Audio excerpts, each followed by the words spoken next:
Chilling tales for dark nights.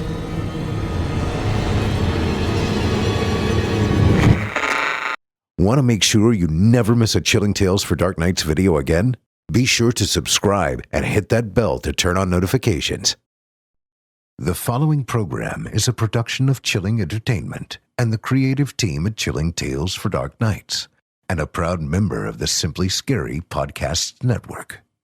Visit simplyscarypodcast.com to learn more about this and our other weekly storytelling programs, and become a patron today to show your support and get instant access to our extensive archive of downloadable ad-free tales of terror. Thank you for listening and enjoy the show.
Disclaimer. Horror Hill is a horror anthology podcast bringing you scary stories from all corners of the internet and beyond. As such, certain stories include content that some listeners might find offensive. Listener discretion is advised. Hello, listeners, and welcome to Horror Hill. I'm your host and narrator, Erik Peabody, and tonight's episode features two stories from author Jesse Pullins. As you may recall, Jesse wrote The Swan, which we covered several weeks back. I enjoyed that one quite a bit, and we here at Horror Hill decided to put the screws to Jesse so we could get a few more stories. To start, we have Prisoner Transport, in which a seemingly wimpy and over-restrained inmate reveals that he has quite the trick up his sleeve. After that, we'll close with Rainbow Road, where a group of friends swapping stories results in one particularly harrowing trip down memory lane. Also, I'd like to mention that both of these stories and a bunch of Jesse's other work are available over at Velux Books. You're listening to the standard edition of this program. If you'd like to help support Horror Hill and also remove these pesky ads, head to chillingtalesfordarknights.com and click Patrons in the upper menu to sign up today. You'll get instant access to hundreds of ad-free stories, and we can scale back some of our less savory means of generating money for the show. By the way, you wouldn't happen to still have all of your organs, would you?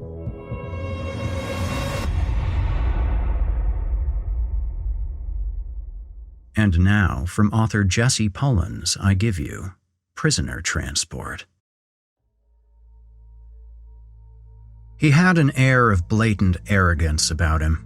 Even as the transport van bucked us with every pothole in the back road, his eyes never left mine. As he stared at me, his face would transition from emotionless to amused, sometimes offering a smile or furrowing his brow like he was some kind of AI trying to troubleshoot a human reaction. I looked away often, not wanting to feed him the attention he seemed starved for. My eyes wandered to the floor, at the shackles around his ankles, a jingling chain swaying between his legs that seemed almost overkill for the scrawny individual it was fastened to. I found myself trailing up from the shackles, over the red jumpsuit, to the straitjacket that had been used in place of handcuffs. A thick leather strap was fastened tightly across his chest, holding him firmly in place as the van bounced down the road. The man before me looked so small and helpless, like a little kid that had been cast to play a prisoner in a movie. Stuart Kavanaugh was a high-profile prisoner transport on his way to death. Seeing him in person was almost disappointing, his lack of muscle or tattoos making him look like a pitiful vanilla suburban house husband. He was supposed to be some kind of mass murderer, a 2020 Charles Manson wannabe that had a few dozen deaths under his belt. Some kind of master manipulator, leaving a harrowing trail behind him wherever he seemed to shuffle. People would die, gruesomely, but never by his hand. One way or another, he would always get someone to do his bidding. No one could figure out how he did it. It had become enough of a problem that the state, out of desperation, was ferrying him to the closest prison that still practiced the death penalty. Death by lethal injection, or whatever means necessary, effective as soon as possible. Transport Stuart William Kavanaugh immediately, only the highest of clearances. Extremely low profile. No news, no announcement. This had been my first taboo transport of sorts, one that wasn't funded by the rich family of a known kidnapping or a political power move from behind the curtain. They wanted this guy gone. Bad. Our route consisted mostly of erratic backroads with a cut through the town of Dyer Falls, all in an attempt to dodge the press and whatever theoretical peons Kavanaugh had working under him. As he stared at me, it boggled me what was so dangerous about a shrimp like him. Thin, geeky glasses, arms like toothpicks, and beady little eyes. I could probably beat this man to death in 4 seconds. I was twice his size, and I could bench press 3 times his body weight. He knew it, too. And still, he stared at me like some kind of fucking animal. Another pothole shook our cabin, one that stifled a muffled groan from my colleague next to me. He readjusted on the bench and returned to browsing his phone, the popping of his gum almost inaudible under the suppression of the earplugs. The only things of interest in the bare transport van were a first aid kit and a fire extinguisher. The earplugs were the only known foolproof defense against Kavanaugh's bullshit. It was a rule that we had to follow during the transport, one I kept hearing on repeat from the tired voice of the commissioner. Do not, under any circumstances, remove your earplugs. I thought of the plugs lodged uncomfortably in my ears and couldn't help but look at Kavanaugh's face. He raised one eyebrow, much like Tim Curry in the Rocky Horror Picture Show. This taunt was met with silence, as I had done many times before with many people much bigger than him. His jest made me think of the gun holstered at my side and the weight of it hanging. An incredibly expensive but equally deadly sidearm, loaded to the brim with .50 caliber Action Express hollow points, but that special kind that would bloom into a star shape during the trajectory. It was grossly overpowered and by all means unnecessary, but when you contract private security firms to cab ride your problem child, they privately outfit. Next to me, my colleague, known only as Weber, was busy burying his nose in his phone.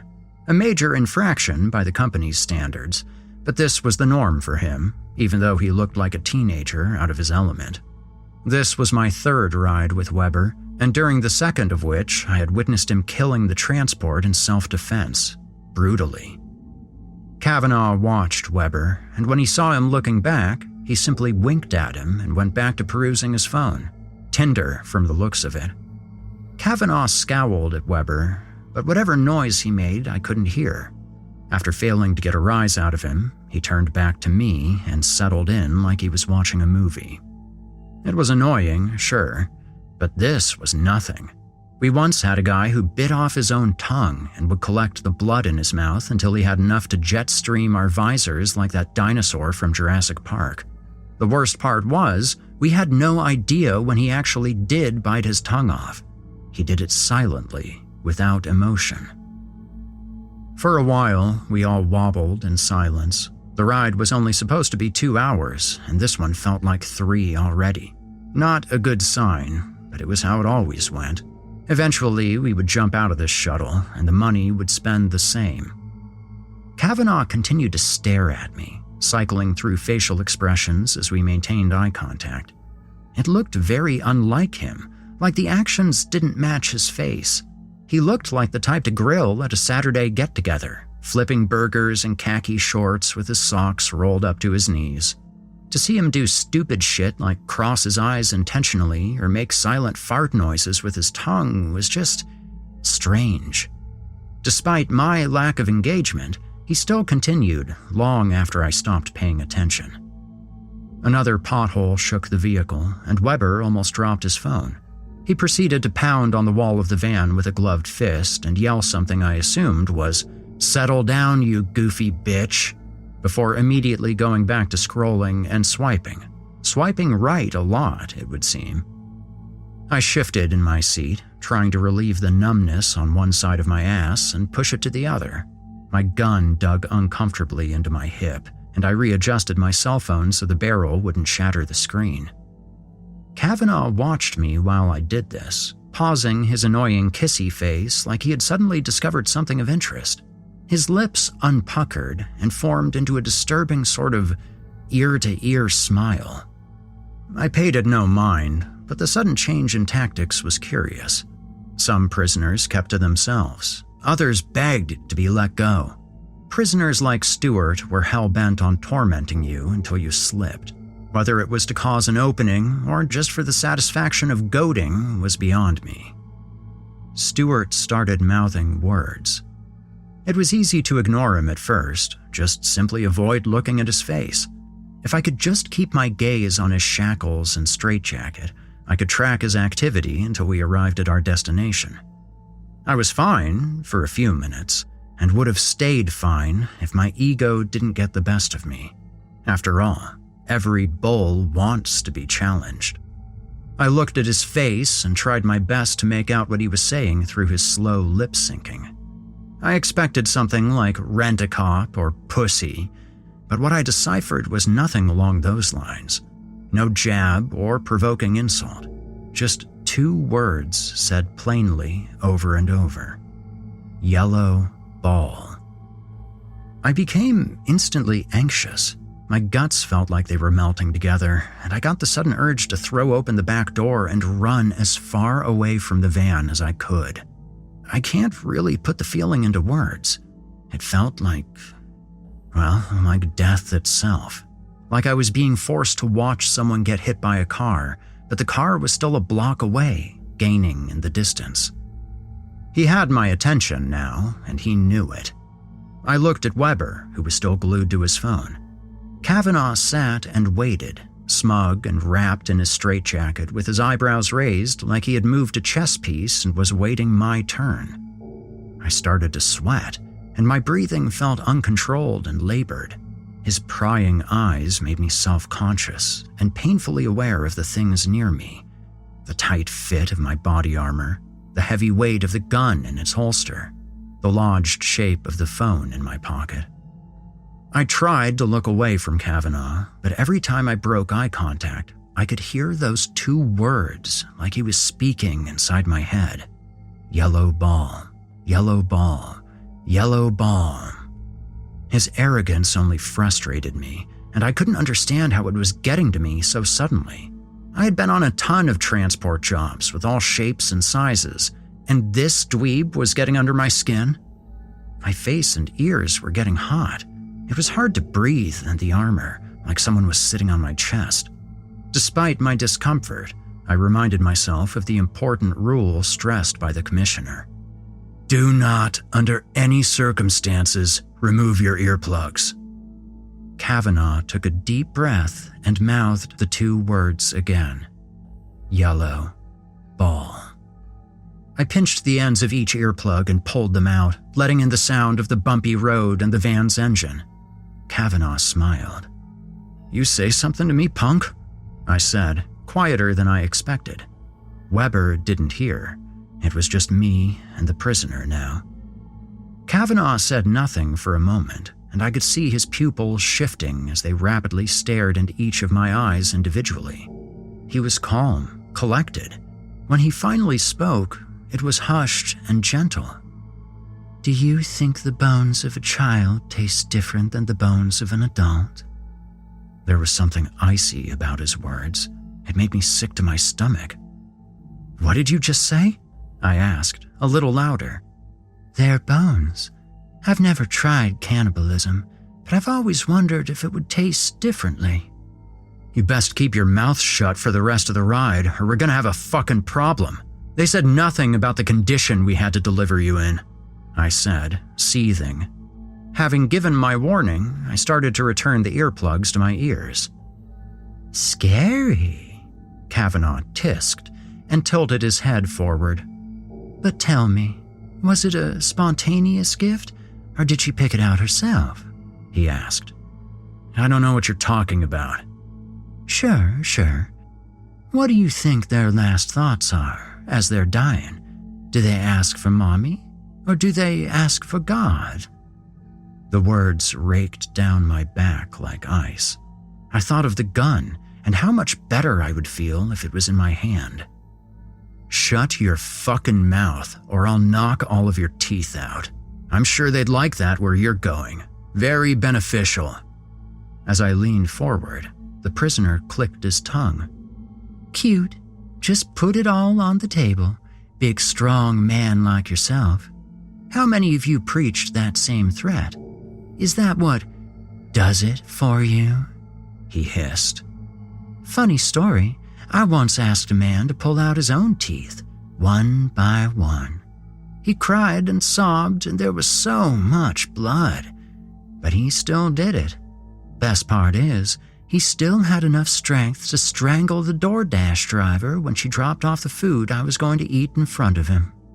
Sure, I said, looking at Weber. He was still distracted, slightly turned and hunched over his phone. I went to nudge him when the prisoner spoke again, and even though I didn't want to, I listened. Is it weird that I feel more pity for a fish?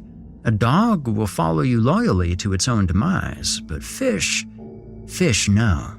You can see it in their eyes, swimming around as you pour them into the blender, like they know their owners would betray them in the long run.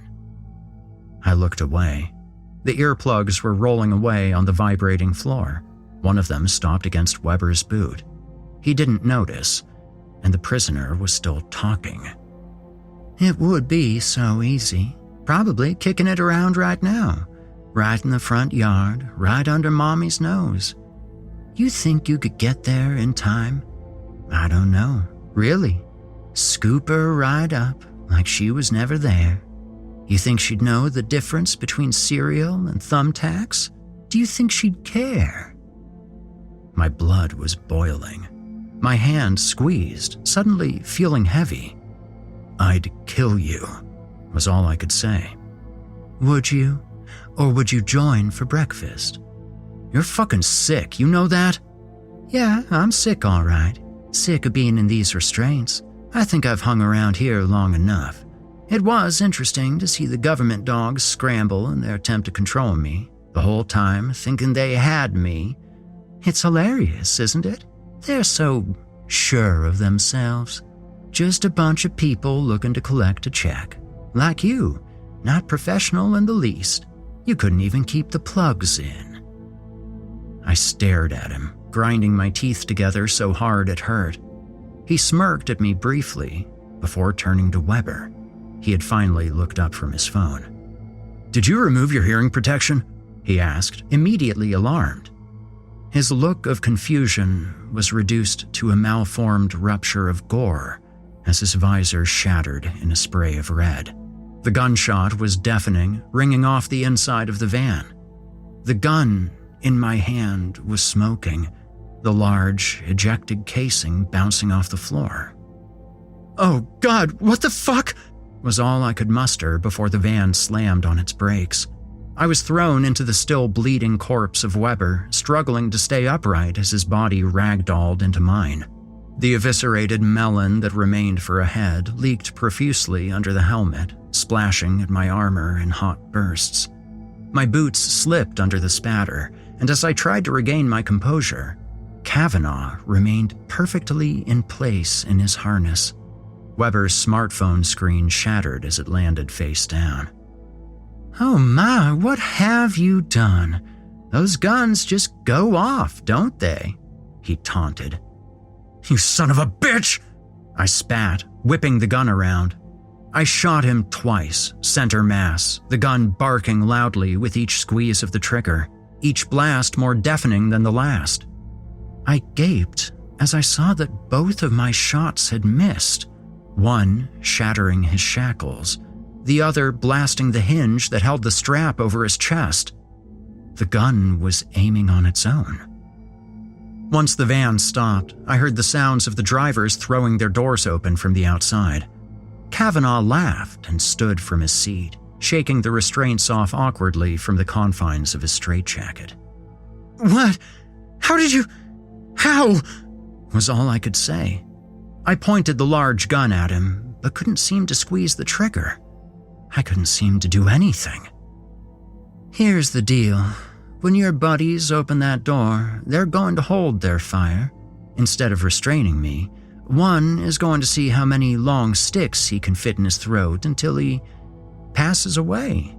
The other is going to be so kind as to remove this jacket right before he chooses the same makeover you once gave your friend."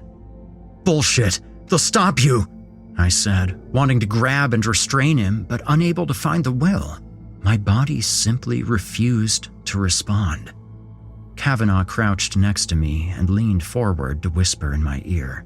The shouting outside was getting louder, but I couldn't make out what they were saying. Through the ringing in my ears, all I could hear was the prisoner. "Or they won't. Tell me, your wife and child, do you think they would miss you if I took them? Do you think they would hear you if you spoke to them? Do you think they would reach out to you if you were running after them? Would they cry for help? Or would they smile and wave? Think about that when you grab that fire extinguisher over there." I looked at the red can fastened to the wall as the voices boomed outside the door. Kavanaugh leaned in closer, his breath hot in my ear. "I'm sure you'll find the fine line between consciousness and concussion. And when you wake up, use that cell phone of yours and call for backup. Let them know what happened. Remind them of their fear for me." With that, Kavanaugh stood and faced the door. I dropped my gun and shuffled to the extinguisher, looking sadly at Weber as I freed it from its housing. The prisoner faced the doors as the shouts reached their peak outside the vehicle, like he was about to walk onto a stage. I removed my helmet and laid it on the floor, blood soaking into my suit as I held the extinguisher above my head. I told myself I looked that way so I could watch him go, but I knew I did it to better aim for my temple. With a farewell, Kavanaugh looked at me with one last smirk before facing the doors ahead of him, just in time for them to fly open. As sunlight spilled in around his silhouette, I pulled the extinguisher down as hard as I could. It was dusk when I awoke. My vision collected through the haze of neon pink, and I tried to remember where I was. A throbbing pressed on the inside of my skull, and my ears rang. I tried to get to my feet, slipping as I steadied myself. Through the light of the setting sun, I saw the blood-soaked floor and the slumped corpse of Weber against the wall of the van. It came back slowly. The prisoner, the earplugs, the gunshot.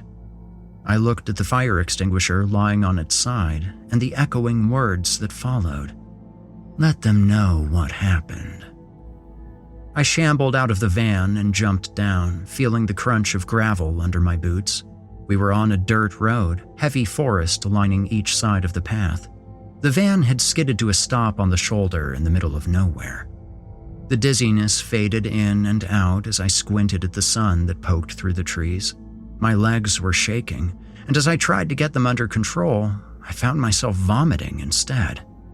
Through the pounding in my head and convulsing of my guts, I saw the first corpse in the road. It was laying on its side, its face unrecognizable through the gore that splattered the inside of the visor.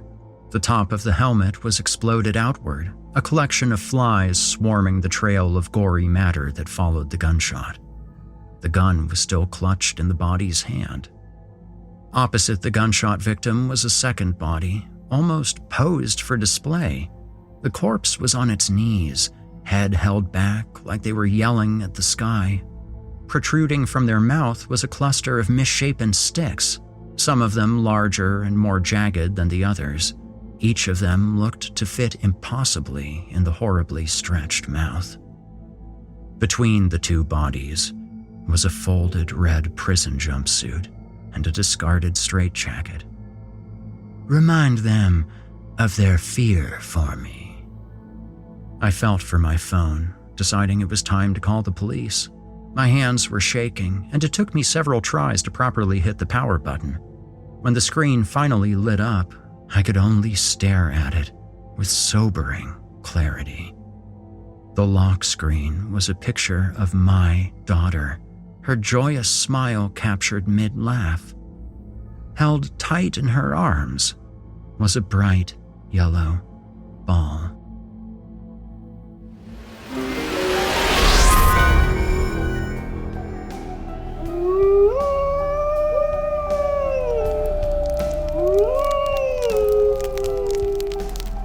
Love horror stories?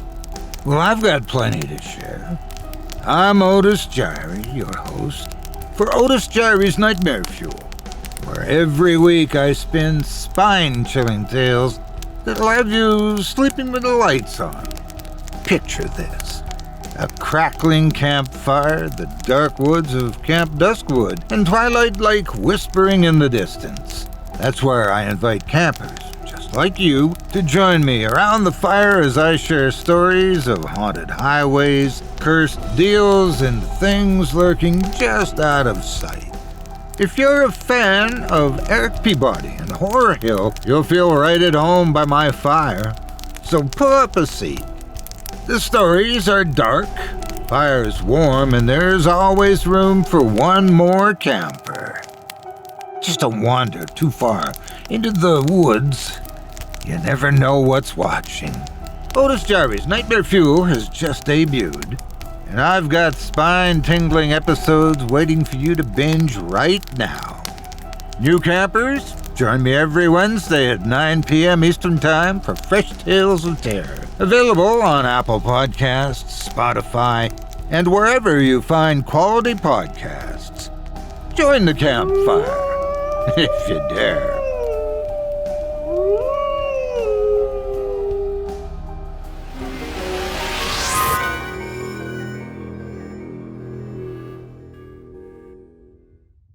You've been listening to Prisoner Transport by Jesse Pullins. Next, also from Jesse Pullins, here's Rainbow Road. Everybody has that story they tell. The memory hangs out in the backseat of your mind, waiting for the right moment to chip in the group and share your childhood fear. The first time you were scared, the first time you felt real fear. By the time you tell the story, you almost forgot it had even happened. Maybe it was just a fever dream you had as a child. Maybe the circumstances were fabricated by your adolescent imagination.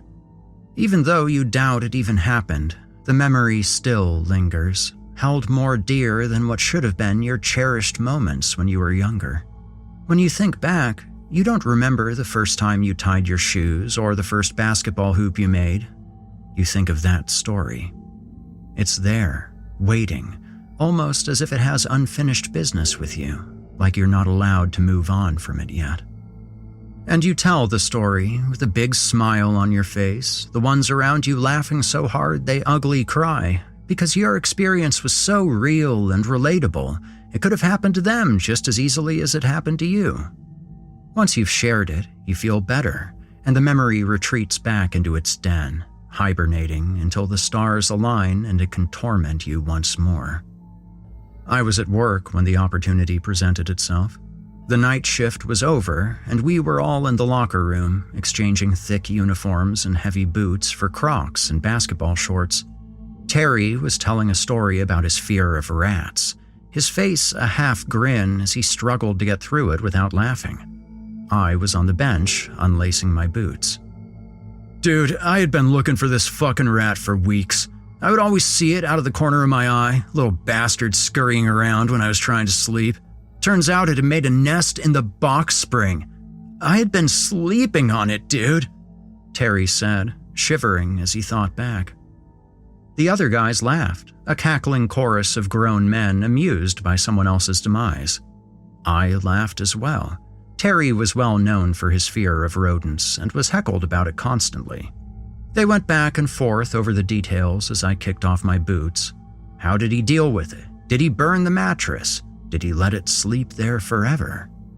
As the laughter died down, I thought of my story and wondered if I should tell it. At first, I shivered at the thought, but before I knew it, I was grinning and dying to let it out. The old memory resurfaced like a shark from the deep, a story that happened 23 years ago. A story about a beaver. "All right, I got one. Terry, you'll especially like this," I said, standing up. The guys listened, still wiping the tears from the rat in Terry's mattress.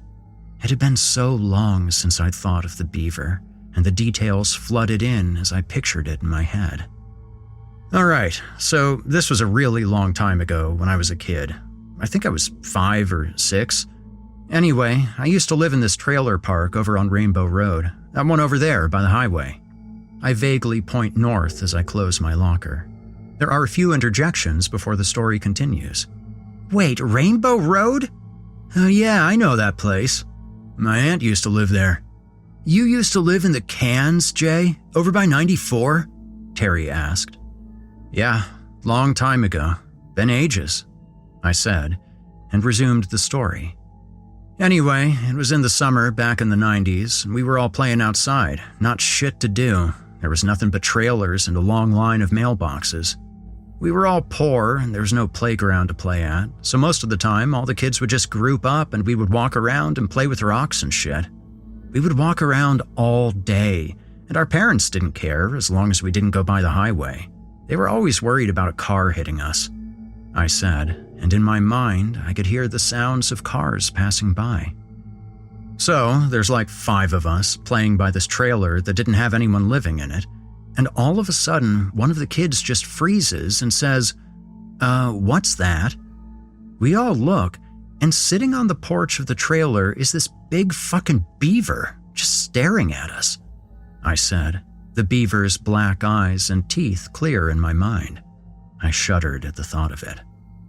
The guys laughed, and Terry visibly cringed.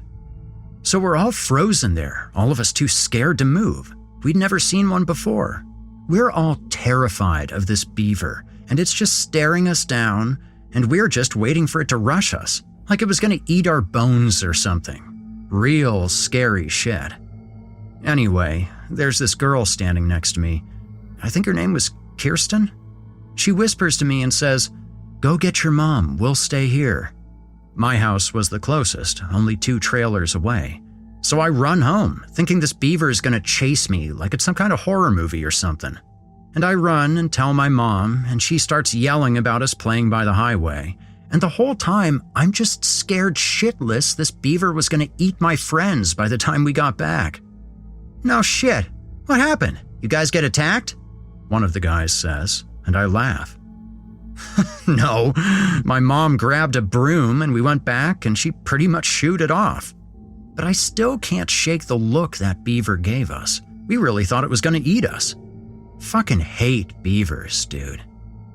I finished the story and they all laughed, all except Terry, who looked like he found something new to add to his list of rodent fears.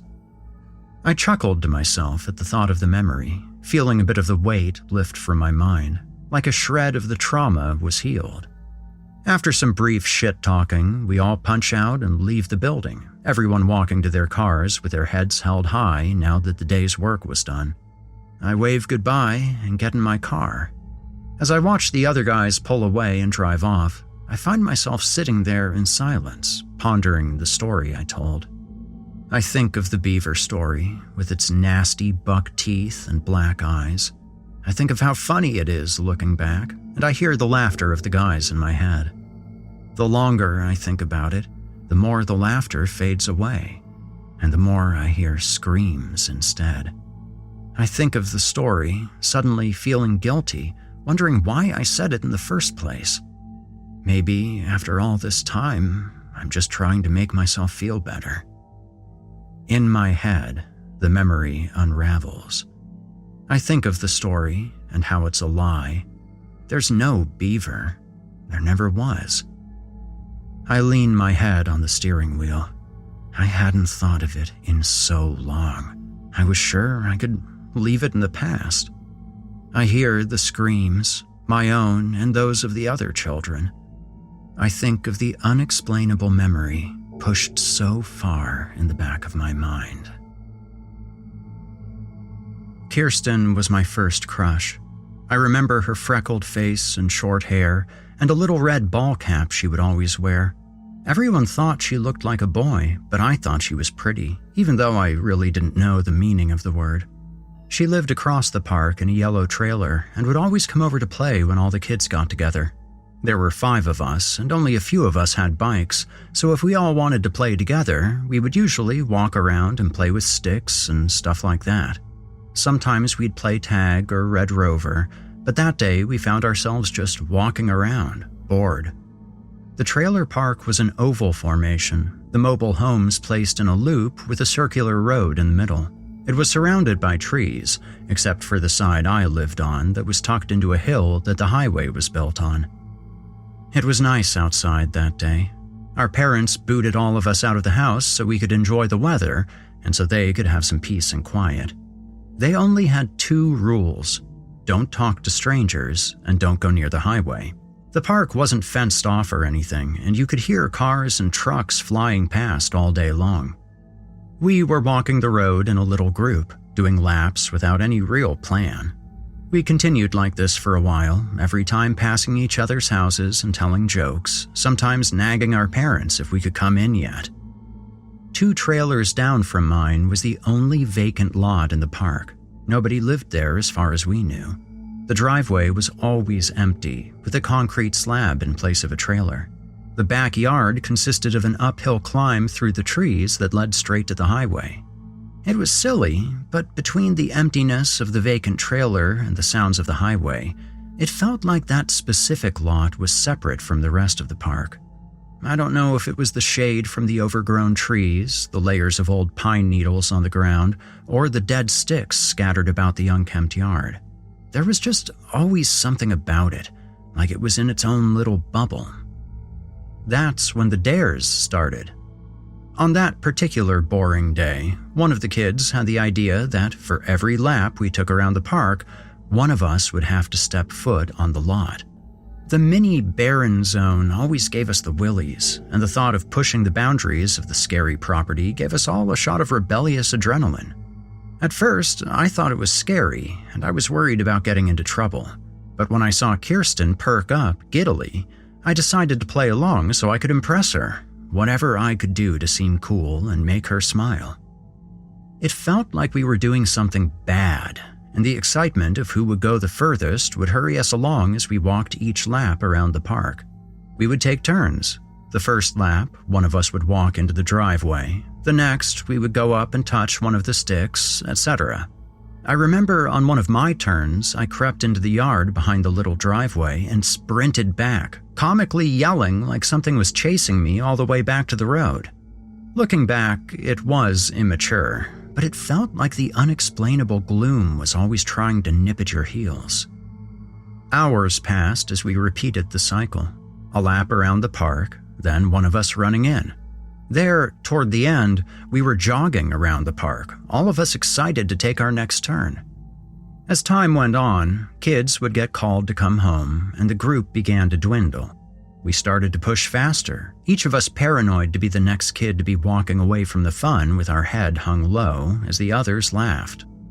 Before we knew it, almost everyone had gone home. Everyone except Kirsten and me. I remember it being my turn next, and the both of us running back to do one more stunt. The sun was starting to set, and we knew any minute our parents would call us. I remember running alongside her, sweating and gasping for breath as the laps tired our legs. Kirsten huffed and laughed as she ran, holding the bill of her ball cap so it wouldn't fly off. This one would be the craziest, I thought. It was my chance to really impress her. I would go into the woods this time, maybe even close to the highway. When we got to the driveway, however, we both stopped. Our smiles faded, and the fun seemed to fizzle away in an instant.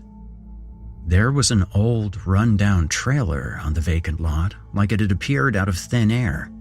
The dingy green paint was peeling, and the porch looked like it was about to collapse.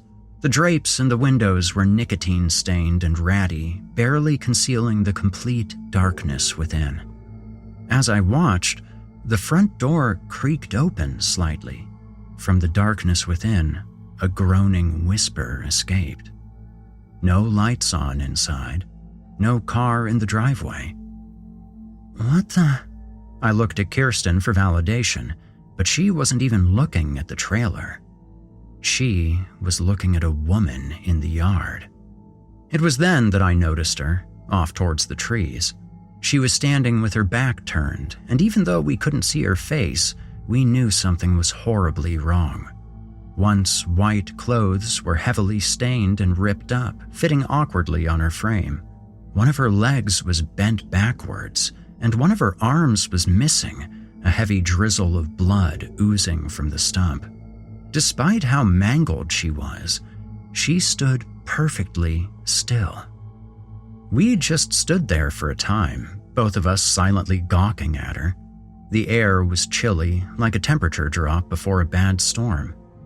Kirsten looked at me, the color drained from her face, and without a word, both of us looked in the direction of our homes to see which one was closest to run to. When we looked back in the direction of the woman, we noticed she had silently moved closer. Her back was still turned, but we could see the damage clearer. Horribly road-rashed muscle, black streaks on her clothing from the combination of tires and asphalt. "What do we do?" Kirsten whispered, her voice a whimper. I don't know," I managed, my bladder suddenly feeling like it was going to burst. I remember my legs shaking. "Maybe we could—" Ahead of us, the woman turned. Not in a normal sense, but like she blinked to facing a different direction, like someone had flipped a paper over while our eyes were closed. The sight of her face provoked a gasp from both of us. I was crying now, filled with the confused fear you have when you wake up from a terrible nightmare. The woman was missing her bottom jaw, and with it, half of her upper face. The only identifiable thing left of her top jaw was a hanging, bloody tongue and her 2 front teeth.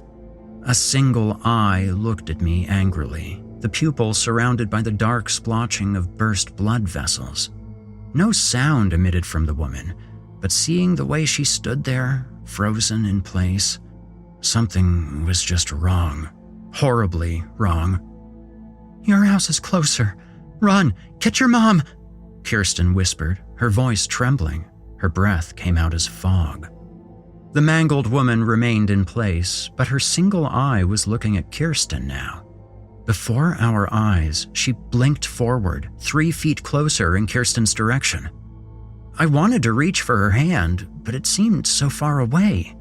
I looked at her freckled face, tears streaming down them as she stood as still as possible. "But," I whimpered, and the mangled woman blinked again. A few more feet, facing my direction. Without a single sound, the eye glared angrily at me. I sobbed as she grew closer once more.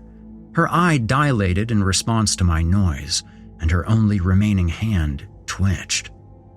"Just go!" Kirsten's shout echoed across the park, rustling birds from the trees. I turned and ran, my shoes skipping down the sidewalk. I couldn't breathe. I looked over my shoulder, and the terrified look on Kirsten's face as the woman shifted closer burned itself into my memory. Even as she drew closer still, Kirsten kept her eyes on me, weeping silently as she watched me go, as she made sure I could get away. My house was only a few trailers away, but I felt like I was running across town. My legs were weak, my thoughts racing. The further I got from that yard, the warmer it seemed to get. The sun began to feel hot, but my blood was still cold. I tried to focus on the patio door to my home, where my mom would be inside, where I could get her to save us. The adrenaline crawled across me like ice, and I thought, just for a moment, that everything was going to be okay. It was all just a nightmare. My mom would show up and fix things, just like she did all the other times I had a problem. But by the time I made it to my yard, Kirsten screamed. The shrill cry of terror and pain made me stumble, and I fell to the ground. I looked behind me frantically, but Kirsten and the woman were gone. All I could see was an empty yard, and I started shaking. I looked up to my front door, then back to where I left Kirsten.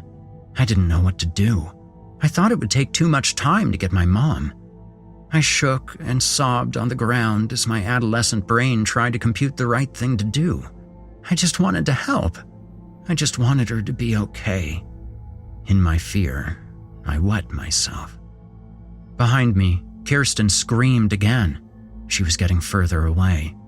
I got back on my feet and ran back to the phantom trailer, cursing myself for leaving her alone. We should have just run together. Why didn't we just run together? No. I sobbed, my stomach desperately wanting to purge its contents. My legs begged me to stop, but I pushed them forward. My sneakers scuffed the sidewalk as the hot trail of urine ran down my leg. I ran past the neighbor's lot and rounded the corner of the trailer that shouldn't exist. When I got to the yard, I couldn't see either of them. The same awful chill returned, and a mist was working its way across the yard. My eyes followed the source, a ghostly fog that was cascading down the porch steps. It was spilling from the trailer, the tiny crack of the door, and the darkness inside. The doorway groaned as the fog billowed out, widening slightly with a creak. The windows started to bleed, and the shutters shriveled like burning plastic. But the worst thing of all was what I saw in the trees. The woman was dragging Kirsten by her arm, painfully whipping her around every time she blinked up the hill, dragging her towards the highway. I screamed for her to stop. The mangled woman paused, only for a moment, her destroyed mouth reverberating with what I could only describe as a snarl. Kirsten howled in pain as she clawed at the woman, the bruising grip worsening as her helpless hands passed through a seemingly ethereal body. Unnatural and horrible, the mangled woman ascended the hill, every freeze-frame blink bringing them closer to the roaring traffic. I ran after them. I made it halfway across the yard before my foot caught something, sending me face first into the foggy ground. My palms slapped the ground, softening the fall on something rough and sharp. I tried to get up, but something grabbed my ankle, winding tight like a rope as I tried to shake it free. Kirsten's screaming got weaker the further she got from me. The fog dispersed as I thrashed to be free, and through it saw no grass at all. The canvas of pine needles and leaves was replaced by hundreds, thousands of dead birds. I looked behind me and shouted for help, hoping to see my mom or one of the neighbors rushing to help. I saw nothing but an empty street and twisting vines wrapping around my ankles. When I turned back to the hill, Kirsten was holding onto a tree, trying to resist the mangled woman's grip. Her fingers clung to the bark, and her sneakers formed jagged ruts in the earth. This slowed the woman for a moment, but she retaliated by breaking Kirsten's wrist. The wet snap followed by the worst sound I have ever heard. I want to say I broke free. Sometimes when I dream, I break free from the vines, and I make it through the fog. Other times, grown-ups show up and everything's okay. Sometimes Kirsten has the strength to free herself and we get away together. And sometimes there's no mangled woman at all. It's only a beaver. In reality, the true ending can never be denied. The version where my scream can only join hers. Scream as I reach helplessly, and the mangled woman makes it to the road. I watch as the truck takes them, an impact so forceful and sudden they simply blink away, leaving nothing but streaks on the highway and a hat on the wind that matched the color. The fog recedes into the trailer like a movie being rewound.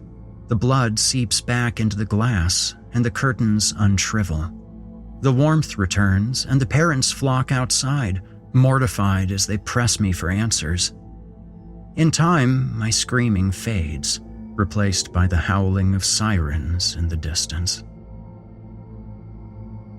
I look up from the steering wheel and dry my tears. The parking lot's empty, and everyone else has left work except me. I think of the images in my head, the weeping eyes I can't unsee, cries I can't seem to forget. When I start my car and shift out of park, I think about the years that have passed by. I think of how I never really spoke to my friends again after that day, and how everyone seemed to chalk it up to two kids who were never supposed to play by the highway.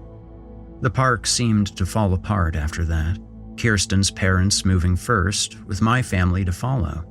I heard some sort of mass exodus followed that, a tiny little park reduced to nothing but a memory.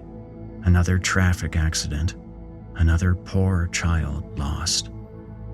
Tonight, instead of taking my usual route, I take a detour. I take the expressway until I see a road, one so ignored and unkempt you wouldn't know it was there if it wasn't for the reflecting green sign. A sign faded and almost illegible with age. A sign that reads, Rainbow Road.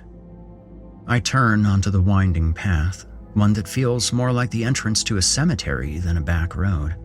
My car rolls over broken pavement and traverses potholes until I see something in the distance, the only landmark in the otherwise empty place that has been consumed by weeds and overgrowth. As I approach the line of old rusted mailboxes, I slow down.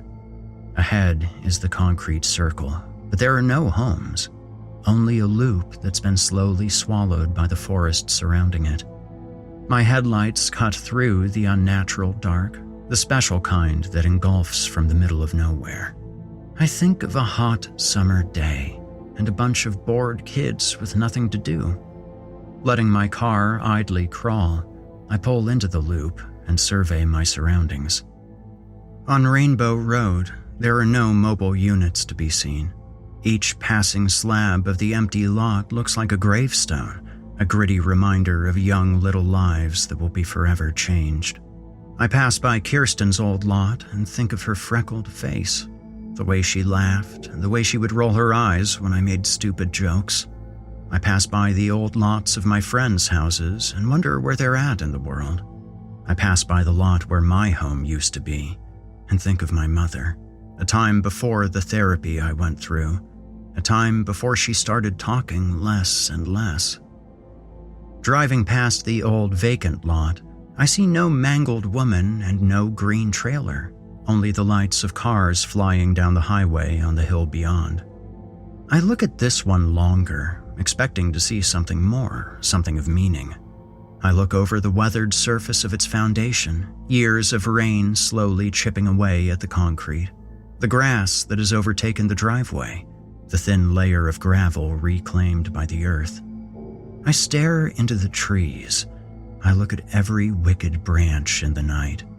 I search for those twisted limbs and malformed face and wonder if it's hiding somewhere in there. I listen for screams and find cicadas instead. Nothing but empty lots, overgrown grass, and fleeing rodents. When I reach the end of the circle, I see the exit and stop. I see the winding road and how it's been so long since I've been here, how I'll have no reason to come back. I let off the brake and keep turning left, going over the same vacant spaces again, but this time I think of the good times. I think of every dare that didn't end in tragedy. I think of every boring summer day where we climbed trees or played tag. I think of every smile Kirsten made and how it would give me butterflies in my stomach. When I reach the end of the circle, I decide to go again, my head filled with laughter and smiles, the kind no longer thought by a late 20s man. When that one's finished, it leads to another and another, each passing tree and remembered backyard spawning memories long buried under the suffering and loss long ago. Memories deserving remembrance. I kept on the loop for a while, holding the same angle on the wheel as I drove in a circle into the late hours of the night. I thought of many memories, reliving them like they were yesterday, until something changed. The flashing strobe was blinding and unexpected, and part of me wondered how I didn't even see it coming in the first place. The squad car must have followed me with its lights off for a while, and I was none the wiser. I pulled my car over, right in front of where my old house used to be. Putting it in park, I sighed as he ran my plates. The cop took their time, both of our engines running idly in the middle of nowhere. When they finally emerged from their car, I had my license and registration ready. I rolled down the window in time to see an older officer, headlights illuminating a mustached face, white with age. When I offered my paperwork, he waved it off with a question. "What are you doing out here this time of night, kid? Getting high? Getting drunk?" he asked impatiently as he looked inside my car. "No, just visiting a friend, I guess," I said, and he blinked at me. "Very funny. You know how many times I get called out here? Look, you kids come out here screwing around, shooting up, causing trouble where there's no reason for it. I thought maybe after they set fire to the last trailer out here and we leveled it with the dozer, that would be the end of it.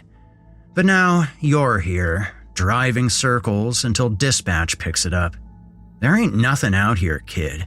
Either you're lying or you got the wrong address," he said sternly, his frown curving his mustache. "She passed away a long time ago. She was hit by a truck, on the highway," I said, and there was an immediate sadness in his eyes. "I'm sorry to hear that," he said, and collected himself. "That was a long time ago, but I remember it clearly. I was first on the scene. Terrible, terrible thing. The family brought flowers out here for years, and after everyone moved away, they were the last people who came by that weren't trying to cause trouble. But after a while, they stopped coming. Now, this place is just an overgrown hole," he said solemnly, trailing off. I thought of the family visiting each year, and the thought of long wilted flowers deeply saddened me. I looked around the park as the officer collected himself, looking over the empty lots until my eyes rested on the particular one 2 doors down from mine. I felt the icy chill crawl over me again, but the officer's voice pulled me away. "You're that boy. I never thought I'd see you again, let alone recognize you." "Yeah, I haven't been here since it happened. Felt like I had to stop by," I said, peering through the lights at him. "Well, I'm sorry I gave you such a rough time, and I'm sorry about your friend. People like to come out here and cause trouble. The park was never the same after that, and once everyone moved out, it was a hotspot for squatters and the like for a while. It's private property, and the owner calls and raises hell every time he sees people out here. I understand you're paying respects, but I'm gonna have to ask you to leave. I'll follow you out," he said, and started to leave himself. Without much to say, I just nodded and rolled up my window. The officer continued walking away, and I watched his silhouette shrink in the side mirror as he made his way to his car. When he reached the door, he stopped, his hand pausing as he reached for the handle. After a moment, he turned around and started walking back.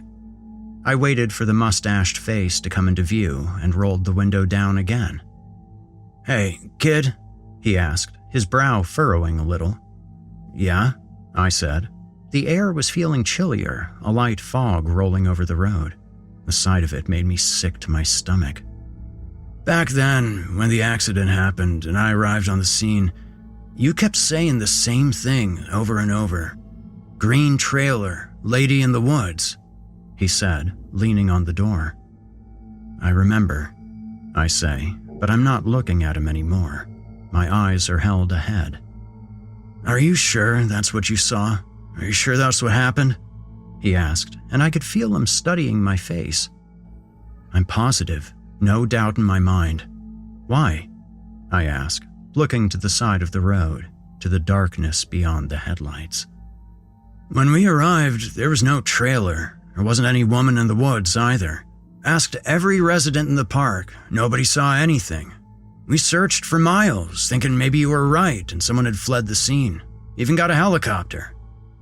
Did you find anyone? I said, gripping the steering wheel. Nobody. Ah. In the dark, I traced the faint outline of something ahead, rectangular. But here's the thing. After talking to all the neighbors, we spoke to the landlord. When we mentioned what you said you saw, he turned white, almost fainted. Said it was impossible. Said he had been running the park for over 20 years, and in all that time there'd only been one green trailer, in the 80s, he said, and paused to chew his lip. A young couple used to live there. Pretty young woman with a drunk for a husband. Whenever he wasn't sunk in a bottle, he was getting into drugs. Always late with rent. Always yelling and screaming at each other. The landlord said sometimes when they fought, he would beat her up pretty bad. She would walk around the loop, waiting for her husband to calm down or fall asleep. Said she would ask for help from the neighbors, knocking on doors as she went. They helped, at first, but it happened a lot, they said. And she would always go back home. They would make up and things would quiet down for a while, but it would always get bad again. Back then, it was a different time. Police didn't do much to help her, I'm afraid. After a while, they stopped taking her calls. Not long after that, the neighbors stopped helping altogether. It was just a thing that happened. The fog started to get thicker, but the officer didn't seem to notice. One night, after an especially bad fight, he beat her up real bad and left. Took the car and just left her there. Landlord said she came out eventually, limping, her face all swollen, mumbling his name as she walked the loop in the middle of the night, waiting for him to come back, I guess. But he never did. And she kept walking, even after everyone put their lights out for the night. When morning came, she was gone. Through the fog, I could see the outline of windows in the rectangular shape and the dark structure of a porch. Police found her on the highway. Hit and run. Nobody knows if it was grief taking hold or if she was just trying to catch a ride into town. Afterward, they pulled the trailer from that lot and never put another one on it. Never allowed another green one either. I thought of Kirsten's scream and the floating ball cap. Look, kid, I don't know what you saw that day, but I'm sorry about the whole thing, and I'm sorry you lost your friend, the officer said and patted his hand on the hood awkwardly. Do you see it now? I asked, pointing forward. The officer raised his eyebrows and looked into the distance. I watched as his face softened with worry and his eyes narrowed on what lay ahead. Without a word, he grabbed his flashlight and aimed it in the yard. With a faint click, the beam cut through the dark and he panned it slowly around the property. I watched it shine over the fog and shine on a familiar dingy green paint, ratty, stained drapes, and a mangled figure at the end of the yard. I don't see anything, kid, he said and shut off his flashlight. I just looked into the darkness, transfixed by what I knew was still standing there. Me neither. Sorry for causing trouble. You have a good night, officer, I said and started rolling up my window. He looked like he wanted to stop me, but in the end, he let me go. I drove past the empty lots and rusty mailboxes, keeping my eyes forward till I was through the winding road that led out of the park. I didn't realize I was holding my breath until I was turning back onto the main roads. Once I was out, the icy feeling withered away, and I was welcomed by the comfort of green traffic lights. As I left the park behind me, I released my grip on the wheel and felt the tension in my shoulders melt away. I sighed exhaustedly, keeping my foot on the gas until I made it to the cloverleaf that led me here. I took the ramp quickly, knowing the highway would overlook the park and ultimately take me home. I don't know why I took that way, whether it was just me being defiant, or maybe I just felt like I had to. Or maybe, inside the safety of my car, I thought I would be all right. Merging onto the highway, I sped onto the overlook and could see the empty park and its wooded sanctuary. Below, I could see the slow-moving headlights of the officer leaving. The fog and trailer were gone, and with it, the mangled woman. I returned my eyes to the road, just in time to see a hitchhiker walking on the shoulder. They walked slowly, leisurely kicking rocks as they went. As I approached, they stopped and looked at me, slowly waving as I rapidly approached. It was a little girl, with a freckled face and a red ball cap. When I checked the rearview mirror, she was gone.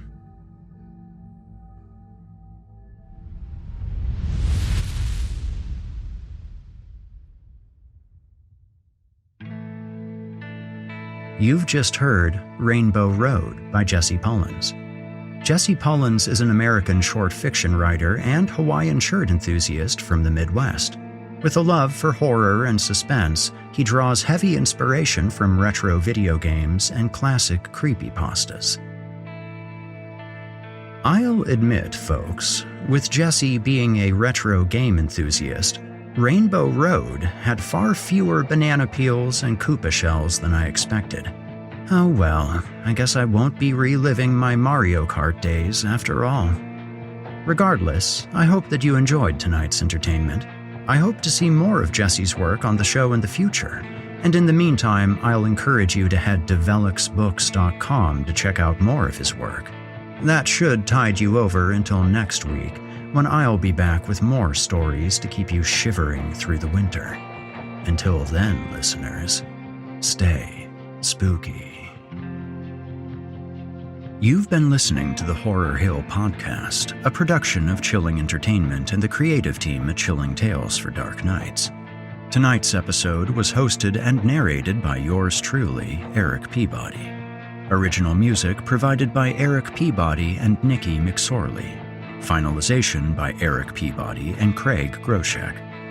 Got a terrifying tale of your own that you'd like performed? Email it to us at natalie@chillingtalesfordarknights.com to have your work considered for future production. Seeing as how we're all living in a technological nightmare of our own devising, I'll ask you to follow Chilling Tales for Dark Nights on social media and upvote, subscribe, and hit the bell notification icon if you're listening to this on YouTube. Not only will you have appeased the dark gods of cyberspace, but you'll be kept in the loop as we prepare more terrifying content. If you'd like access to uninterrupted horror, free of ads and these annoying bookend segments, might I recommend becoming a patron?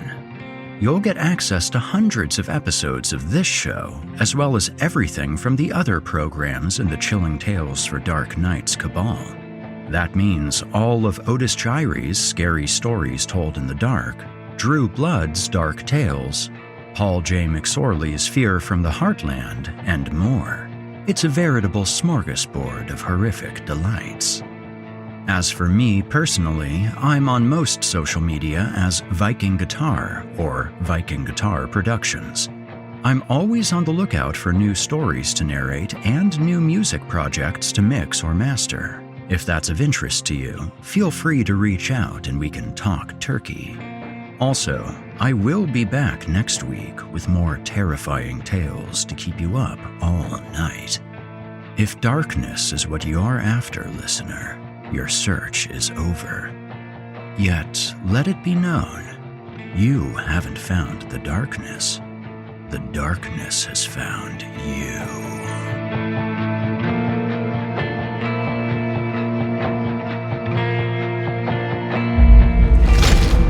Chilling Tales for Dark Nights.